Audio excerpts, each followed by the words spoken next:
Hello everyone, আমি ইলমান সেতু। আমার এই চ্যানেলটির নাম হচ্ছে ফিলোনয়েস্ট, লাভার অফ নলেজ। এই চ্যানেলটির মূল উদ্দেশ্য হচ্ছে যাবৎকালে আমার জীবন থেকে অর্জিত জ্ঞান, অভিজ্ঞতা সহ নানা বিষয় সম্পর্কে আপনাদের সাথে আলোচনা করা।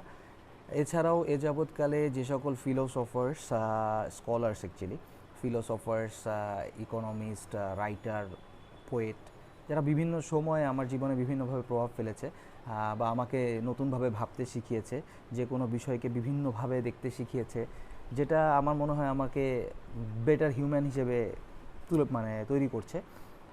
তো সেই সকল ফিলোসফার, স্কলার্স এবং পলিটিশিয়ানসদেরকে নিয়ে আমি এখানে কথা বলবো, তাদের কাজ নিয়ে কথা বলবো, তাদের যে সকল কাজ, চিন্তাভাবনা আমাকে উন্নত করেছে বলে আমি মনে করি। তো এছাড়াও আমি আমার ব্যক্তিগত জীবনে কিছু ফিল্ড অফ ইন্টারেস্ট আছে। আমি কিছু ইন্টেলেকচুয়াল প্রপার্টি হয়তো এখানে শেয়ার করবো, যেমন আমি কবিতা লিখতে ভালোবাসি, আমি ছবি তুলি। এছাড়াও আমার ব্যক্তিগত জীবনে একাডেমিক পড়ালেখা হচ্ছে ইকোনমিক্সে, সো বিভিন্ন সময় হয়তো বিভিন্ন আলোচনায় আমার অর্থনীতির বিভিন্ন বিষয় চলে আসবে। তো এই চ্যানেলের যে কন্টেন্টগুলো বা যে ভিডিওসগুলো, আমার এই ডিসকাশন বলেন, আলোচনা বা বাচালতা যাই বলেন, আশা করছি আপনাদেরকে উপকৃত করবে, বিরক্ত করবে না। সকলকে অসংখ্য ধন্যবাদ।